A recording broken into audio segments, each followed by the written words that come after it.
Dans cette vidéo, nous allons voir plus en détail comment concevoir et animer une séquence de 6 chapeaux. Construction de la séquence. L'ordre de passage des 6 chapeaux se définit en fonction de l'objet de la séance. Par exemple, pour un projet existant qu'on souhaite évaluer et améliorer, on commencera sans doute par établir les faits, partager les indicateurs d'évaluation, chapeau blanc. Puis, nous pourrons identifier ce qui a marché, chapeau jaune, et ce qui n'a pas marché, chapeau noir, avant d'entamer la phase de créativité, chapeau vert. A l'inverse, pour un nouveau projet, nous pourrons commencer directement par le chapeau vert pour ensuite évaluer les idées proposées avec un chapeau jaune et un chapeau noir. Cependant, il n'y a pas de recette unique à appliquer. Fiez-vous à votre bon sens. Projetez-vous dans votre sujet et demandez-vous: par quelle question commencer? De quoi ai-je besoin pour me lancer? Il est toutefois recommandé de commencer et de finir par un chapeau bleu, le chapeau du processus, de l'organisation de la pensée. Le chapeau bleu d'ouverture permet de poser le cadre, c'est-à-dire le sujet de la réunion, ce à quoi on veut aboutir, la durée et la séquence de chapeaux que nous allons suivre. Le chapeau bleu de clôture, lui, permet de regrouper les idées, de synthétiser ce qui ressort de la séquence et ou de définir les prochains pas ou un plan d'action. Finir sur un plan d'action ou de prochains petits pas favorise l'engagement des participantes et des participants et la répartition des tâches. Vous trouverez ci-après quelques exemples de séquences pour vous inspirer. Préparez les questions. Une fois que vous avez défini les couleurs et l'ordre des chapeaux, nous vous invitons à définir précisément là où les questions posées au groupe. Par exemple, dans un chapeau jaune, nous pouvons nous questionner sur quelles sont nos forces, ou bien sur quels sont les bénéfices attendus, selon l'objectif global de la séquence. Dans l'idéal, ces questions sont écrites à l'avance sur un support amovible et affichées lorsque leur tour est venu.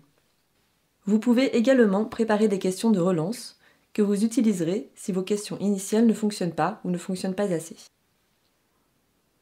Définir la durée de chaque chapeau et de la séquence. Définissez une durée pour chaque chapeau, quitte à la modifier pendant la séquence si nécessaire. Ces durées sont plutôt courtes, 3 à 10 minutes. En effet, nous ne cherchons pas à être exhaustifs pour chaque chapeau, mais à avoir une vision globale de la problématique. Une séquence de 6 chapeaux demande de l'attention, de l'énergie. Nous vous invitons à programmer votre séquence pour tenir en 45 minutes et de vous laisser 15 minutes de marge si besoin. Évitez de dépasser 1 heure de 6 chapeaux. En effet, c'est un processus qui demande un haut niveau de concentration pour les participantes et les participants, comme pour l'animation. L'animation.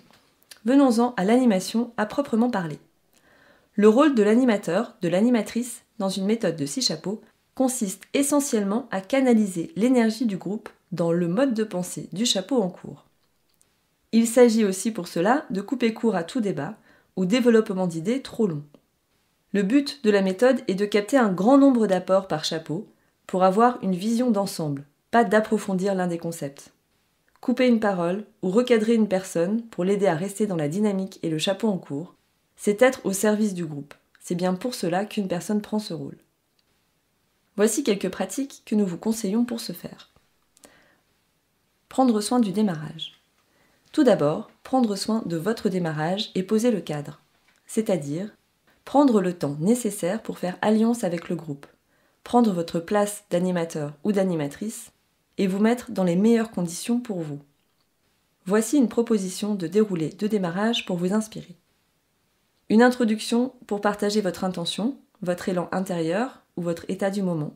Si c'est la première fois que vous animez cette méthode, dites-le, présentez-le comme une expérience apprenante à vivre ensemble.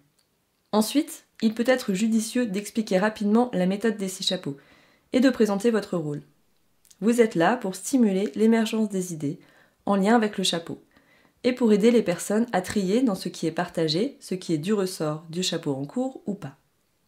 Vous pouvez rappeler quelques principes de communication pour favoriser l'intelligence collective, comme par exemple avoir une personne concise, ou encore se rappeler qu'ici, personne n'a raison, chacun a son point de vue. Et enfin, démarrer avec un chapeau bleu pour poser l'intention de la séquence et le dérouler. Ce chapeau d'ouverture peut contenir le pourquoi de cette réunion, l'objectif à atteindre, la forme visée. Par exemple, est-ce un plan d'action ou une synthèse? Ensuite, présentez rapidement la séquence. Dans quel ordre nous allons utiliser les chapeaux, avec pour chaque chapeau 1 ou 2 questions illustrantes. L'objectif de cette introduction est que le groupe visualise clairement la destination et le chemin, et vous donne son accord pour mener la barque. Tenir le cadre. La méthode des 6 chapeaux est une méthode dynamique. En général, il est inutile de distribuer la parole. Cependant, l'animateur ou l'animatrice veillera à ce que l'ensemble du groupe contribue. Si nécessaire, il est bienvenu de favoriser la parole des personnes du groupe qui s'expriment moins, en les sollicitant ou en proposant un petit temps de silence pour que celles et ceux qui ont besoin de plus de temps pour poser leur parole puissent le faire. Pour tenir le cadre, il est important de ne jamais entrer dans un échange sur le contenu apporté par une personne, de garder une position neutre, centrée sur le processus. Si une personne part dans un long monologue, vous pouvez soit lui poser une question, comme par exemple « Sans entrer dans les détails, comment tu formulerais ça en une phrase pour qu'on puisse la noter sur un post-it ?» Ou alors proposer une reformulation.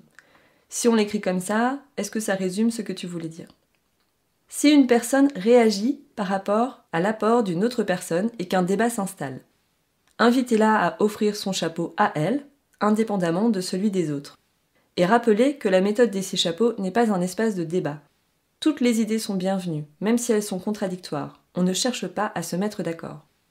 Si une contribution ne correspond pas au chapeau en cours, dites-le et ne la collectez pas. Si cette idée trouve sa place dans un chapeau qui viendra plus tard dans la séquence, proposez à la personne de la garder pour plus tard. Rappelez si besoin que nous ne cherchons pas à être exhaustifs.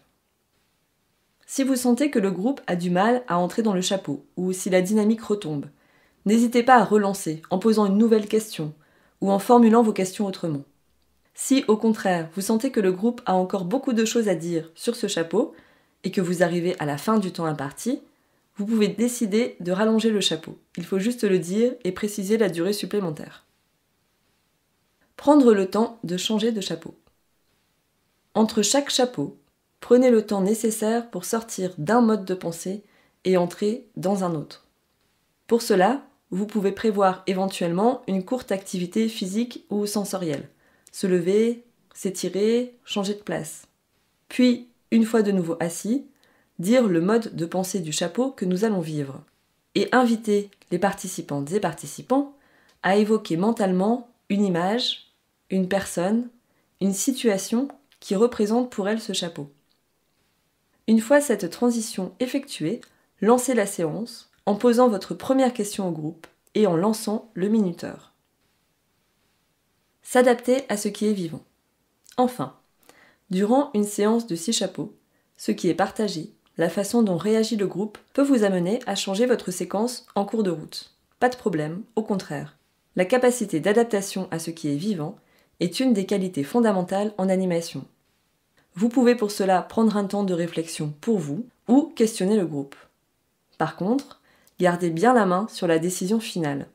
Vous pouvez vous nourrir de l'avis, du ressenti du groupe, mais ne cherchez pas l'accord de toutes et tous. C'est à vous de conduire le processus. Faire un tour de restitution. Et n'oubliez pas, après le chapeau bleu de clôture, de revenir à la pratique du cercle, avec un tour de parole de restitution, afin que chacun, chacune, puisse poser sa parole de fin et dire comment il ou elle a vécu cette séquence.